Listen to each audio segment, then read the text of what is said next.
It's survey season here at SFA. Please visit us at southernfoodways.org and take a brief survey to tell us how you're engaging with SFA stories. That's southernfoodways.org to participate in our survey.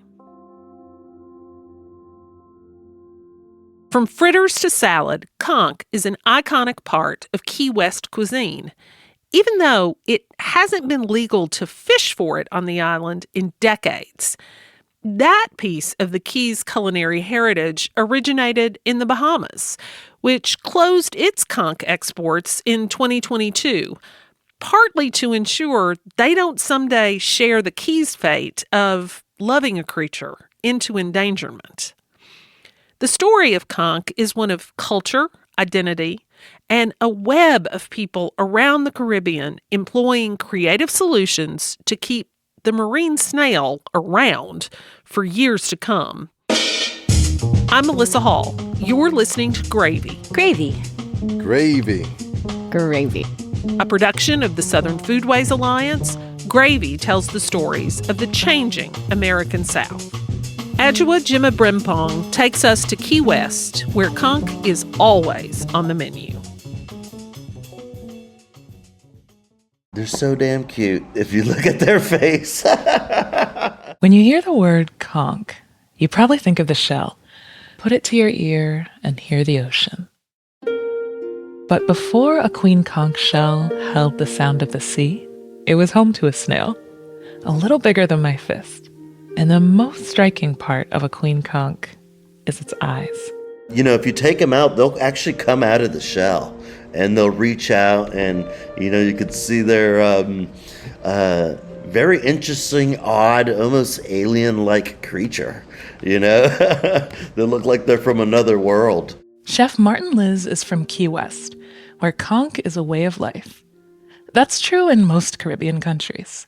And while the Keys are part of America on paper, in practice, Miami's 130 miles away, and we're 90 miles away from Cuba. We're closer to Cuba than a Walmart. His family is originally from Cuba, but Martin was born and raised in what's affectionately known as the Conch Republic. In the early 80s, the U.S. Customs and Border Patrol set up a roadblock just south of the last city on the mainland, blocking all traffic in and out of the Florida Keys. And the mayor and city council decided that if they were going to be treated like a foreign territory, they might as well become one. So in April 1982, Key West seceded from the Union. It was a joke, mostly. But conch culture does run deep, and they used to be found all over the island. So I would have been 5 or 6 years old. I do remember going with my father and walking on the flats, which is the shallow waters, and there'd be the turtle grass there, and we'd walk out there with a bucket and grab 3 or 4 of them and come on home and cook them up. People like Martin who were born in the Keys are called saltwater conchs. If you move there, after 7 years you're considered a freshwater conch. The Key West High School mascot is even the fighting conch. But the place where conch carries the most nostalgia is on the plate. Very sweet, almost like a sweet clam type of taste to it is the best way I could explain. If it's cooked right, it's, you know, one of my favorite things to eat. Martin is a personal chef who runs a pop-up called the Lost Kitchen Supper Club. He's done dinners based on oysters, spiny lobsters, stone crab, but conch is special. When I ask him for his favorite ways to cook it, he settles deeper into his chair. Then he starts tapping the table as he lists off the options. I like a stew conch is really great. Just has big chunks of conch that are stewed for hours and they're nice and tender, typically served with bread or over some peas and rice. But I really like that because it's interesting, and fried conch is always going to be great, of course. I like it every way you could give it to me. You know, I like chowder. You know, I really enjoy it. This is a theme I kept running into. No one I spoke to could name just one favorite dish. But there is a classic. Conch salad's always great on a hot day or to take out on the boat with you when you're out in waist-high, beautiful water at the beach and just hanging out and enjoying a sky juice and some conch salad is a great thing. It's one of his earliest food memories. It's a ceviche, you know, it's a method of preservation. You know, my grandmother would have a jar of it sitting in the kitchen, unrefrigerated, and we would get there after school, and she'd scoop out a couple little bowls, and that's what we ate, you know. If you're thinking some of these dishes sound a little closer to Cuba than to Walmart, you're on the right track. Conch is eaten widely around the Caribbean, but it came to the Keys by way of the Bahamas. In the 1800s, Key West was the largest city in Florida, way bigger than Miami. And a big reason for that was the number of Bahamians who moved to the island. 200 years later, on the other side of the Florida Straits, conch culture is still alive and well. This is a conch. And in order to get it out, you have to crack right here. Split right there. Take your knife. Put them down in there. Comes right out. That's it. Got it? Yep. All right. Terry Eden Pratt is the owner of Terry's Conch Stand in Smith's Point, on the southern coast of Freeport in Grand Bahama. The restaurant has a gorgeous, unobstructed view of the sea. Making a conch salad right here. Let me get some tomatoes.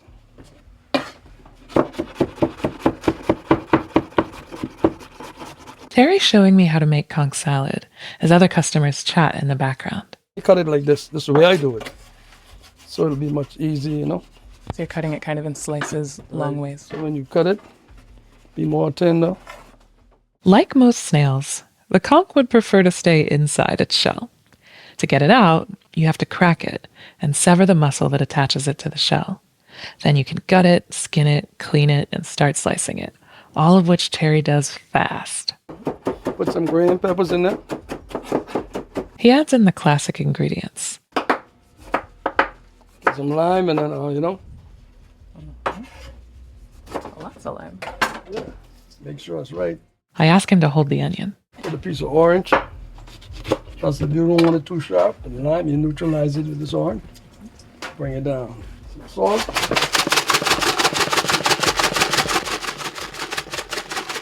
It's a sea salt now. Little pepper. It's good.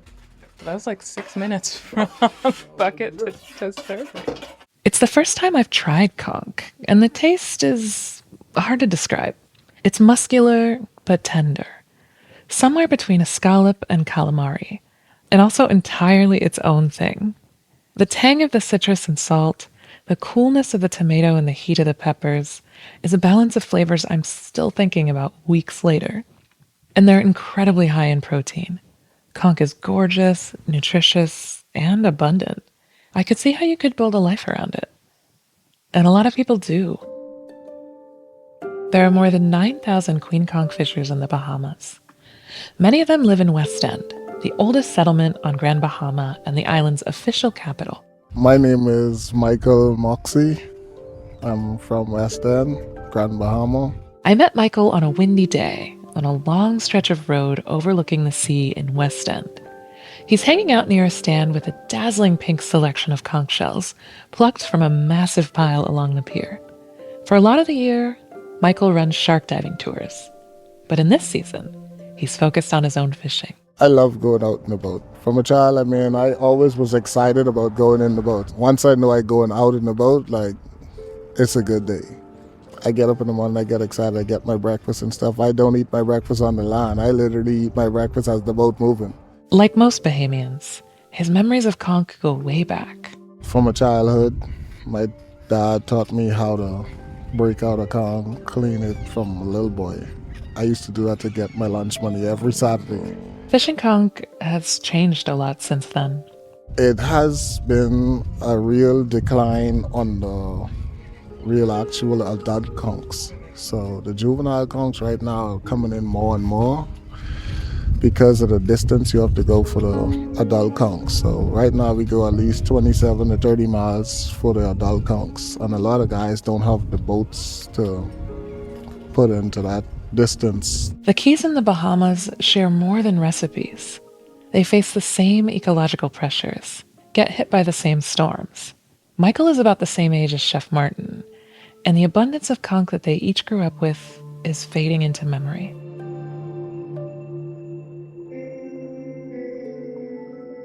What happened to conch in Florida and what's being done to save the Bahamas from that same fate?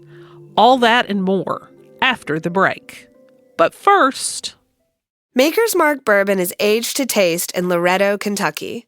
The Samuels family uses locally grown, soft red winter wheat and sources water from a lake on the distillery's campus. Every Maker's Mark label is printed and die-cut by hand on an antique press, and each bottle is hand-dipped in their signature red wax. All the details matter when distilling quality bourbon. Since Maker's Mark sold its first case of bourbon to the Keeneland Racecourse in Lexington, they have perfected the craft of distilling American whiskey. For their dedication to making great bourbon and for their support of the Southern Foodways Alliance, we thank them. Maker's Mark crafts their bourbon carefully. Please enjoy it that way. It's obviously still being fished. There's still a lot of them out there, so it's not like pandas in any stretch. That's Gabriel Delgado, who I've been affectionately calling the snail tinder guy. Hurricane Milton hit Florida while I was reporting this story, so he and I spoke via video call.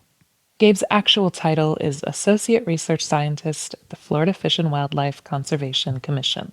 And while conch may not be at panda levels of peril in the U.S., the National Oceanographic and Atmospheric Administration, or NOAA, did list them as threatened in 2024. In Florida, there used to be commercial and recreational fisheries for queen conch.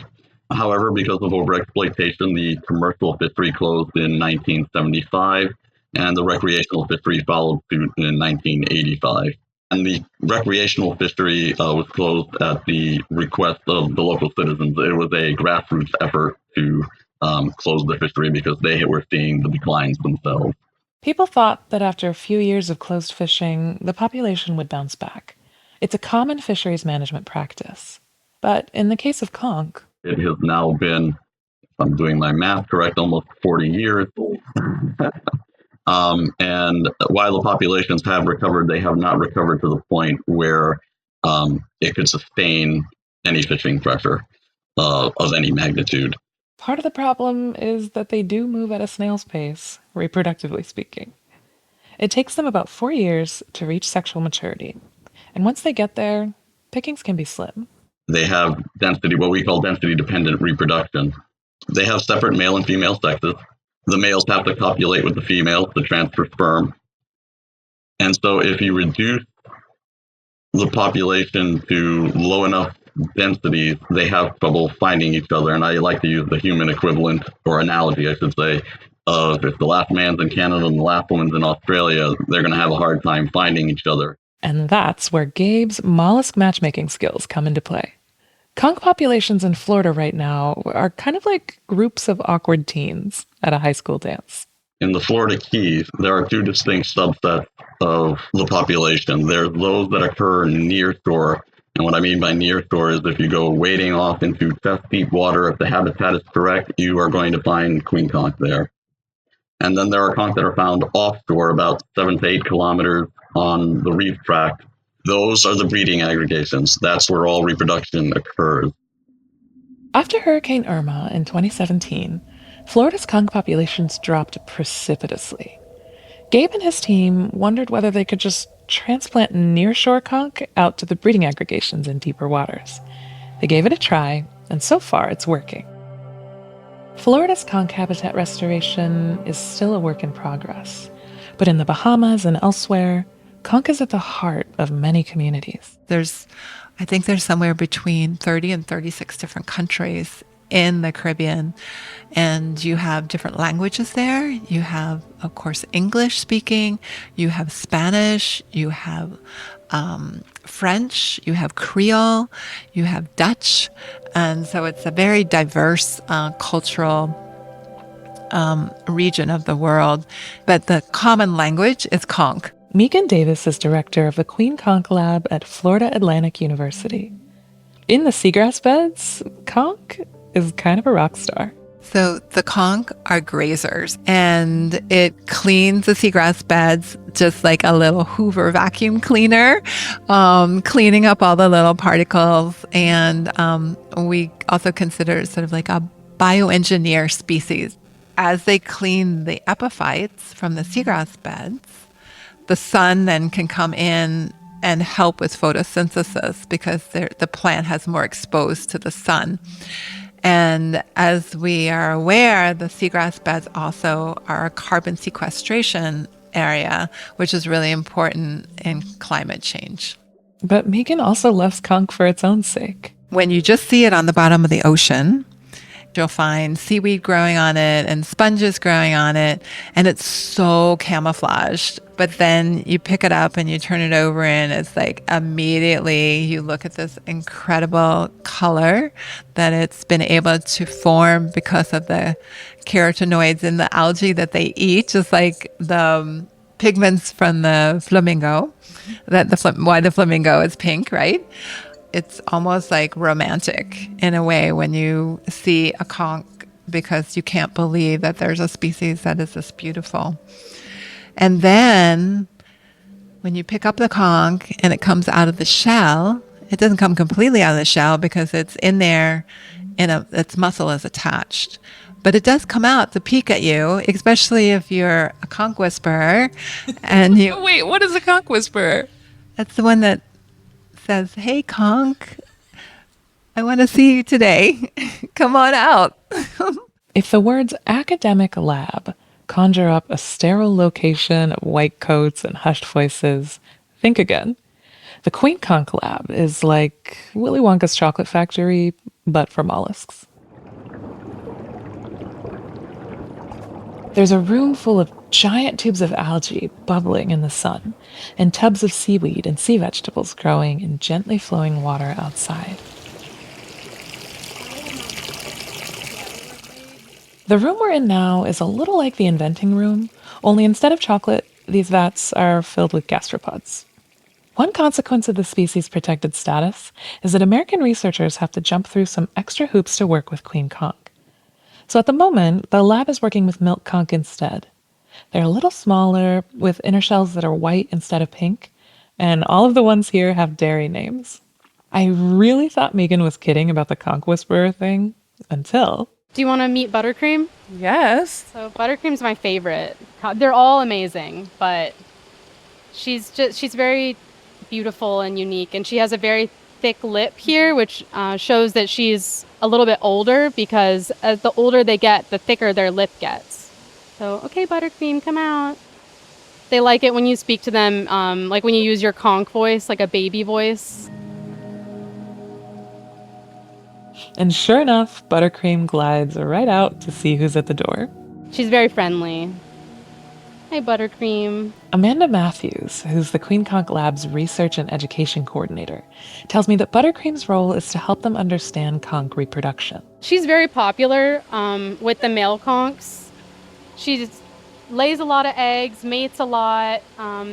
This is one of her new boyfriends. This is Colby Jack, like the cheese. He's a really beautiful little male. Come on, Colby Jack. He's coming out slowly. Hi. Once the fertilized eggs are laid, they're put into a tank to hatch. These conch are going to hatch 4 days after they've been laid, and they hatch at nighttime at 9 o'clock at night. 9 specifically. 9 specifically. Even in like daylight savings, like always at 9. Sometimes they observe daylight savings. The hatching tank is in a trailer that's been turned into a mobile lab.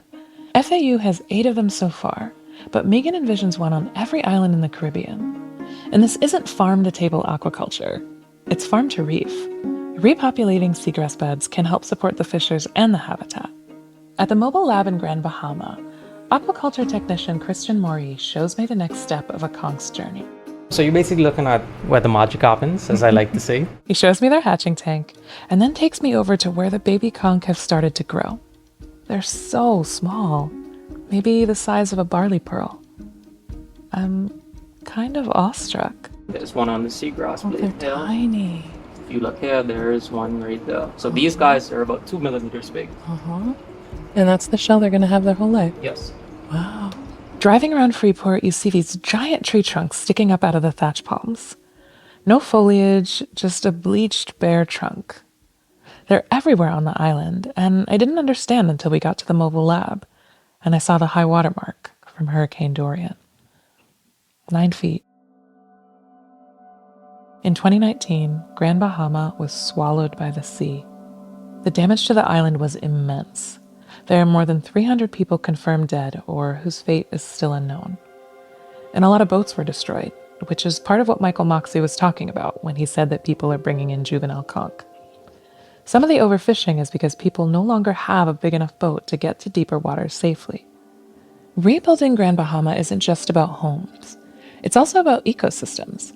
That means things like reforesting the mangroves that slow coastal soil erosion, protecting the island from storm surge, and revitalizing seagrass beds, which is part of why people in Grand Bahama are starting to think differently about conch preservation, including Christian's colleague, Lachelle Russell. I couldn't get my mind around being a conch farmer, but I thought, it's worth a shot. Hurricanes can bury conch so deep that they can't dig themselves out. They were suffering too after Hurricane Dorian, and Lachelle said it felt important to care for them. Well, for me, I'd say conch basically is the Bahamian way of life. I don't think it gets any more native than that. The queen conch, she's very symbolic. Whether you cook it, whether you eat it raw, I mean, you could have it as a pet and all if you want. So the conch just, I don't know, she's different. When I ask Lachelle about her favorite dish, she has a solid list. I just love conch. So I love scorched conch. That's my favorite. I mean, people prefer conch salad, but I love a good scorched conch. I love stew conch. I love grilled conch.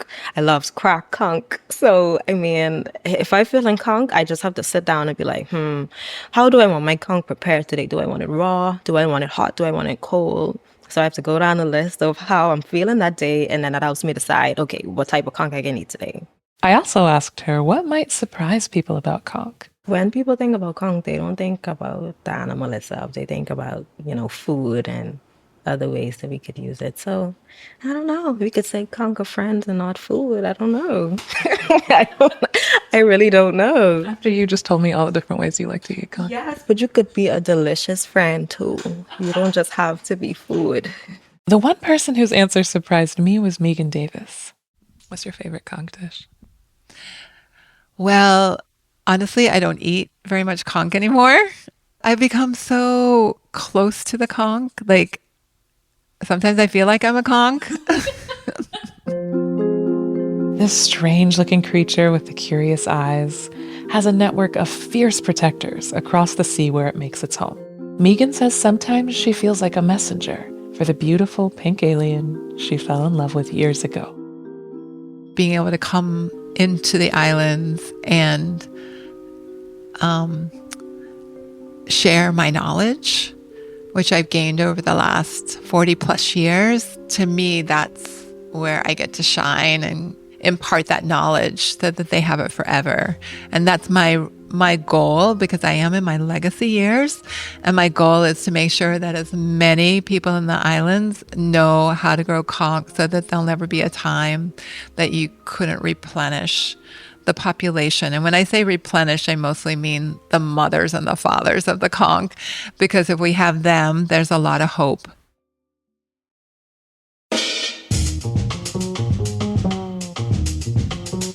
Adwoa Gyimah-Brempong is an audio editor and occasional producer, a weightlifter, massage therapist, and weirdly, she's also into vermicompost. A first-generation Ghanaian-American with a creative writing MFA from Mills College and a media studies BA from New College of Florida, this is her first story for Gravy. Courtesy of an unexpectedly useful sleep disorder, she lives in Lisbon and works North American hours. Special thanks to Douglas Campos, Becky Holt, and Tony Johns. We thank Wendell Patrick for Gravy's theme music. We also owe a huge thank you to Clay Jones and Broadcast Studios here in Oxford, Mississippi for recording and mixing Gravy. Managing editor for Gravy. And all other SFA media is Sarah Camp Milam. Olivia Terenzio is our podcast editor. Fact-checking comes courtesy of Heather Cole. Mary Beth Lassiter is our publisher. Visit us at southernfoodways.org to learn more about our work. And while you're there, watch a film, listen to an oral history, read an article from our sister publication, Gravy Quarterly, or make a donation. Your dollars fund our work and help us make more gravy. If you enjoyed this episode, leave us a rating or review. And for goodness sake, tell a friend, because there is plenty of gravy to go around.